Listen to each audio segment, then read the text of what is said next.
మన వాళ్ళ ఎవరు మన వాళ్ళు? మన గురించే బయట వాళ్ళ దగ్గర చులకనగా చెప్పిన వాళ్ళ?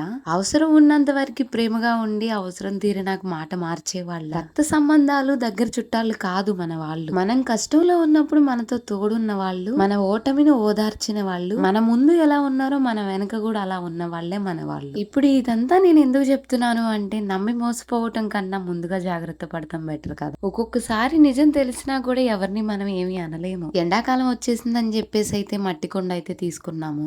మట్టి కుండన్నా ఉంటే కనీసం మట్టి కుండలో అయితే వాటర్ తాగుతాను, లేదంటే ఫ్రిడ్జ్ లో వాటర్ అని తాగేస్తాను అని చెప్పేసి తీసుకుంది. ఫ్రిడ్జ్ లో వాటర్ చాలా వేడంట, తాగకూడదని చెప్తుంది. కుండ చిన్నగానే ఉంది కానీ దాని రేటే ఎక్కువగా ఉంది. 150కి అయితే తీసుకుంది.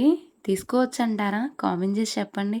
మా అమ్మ కుండ తీసుకుందని ఆనందపడాలో, నా కోపంలో ఎక్కడ కుండ పగిలిపోయిద్దని భయపడాలనేది అర్థం కావట్లేదు. ఇంకా ఆ కుండ అయితే తడిపి నానబెట్టింది. మా అమ్మకి ఈ రోజు నేను అంట్లు కడగలేదని చెప్పేసి పిచ్చ కోపంలో అయితే ఉంది. ఏం జరిగిందో నెక్స్ట్ వీడియోలో చెప్తా. ఈ లోపు లైక్ చేసి సబ్స్క్రైబ్ చేసుకోవచ్చుగా.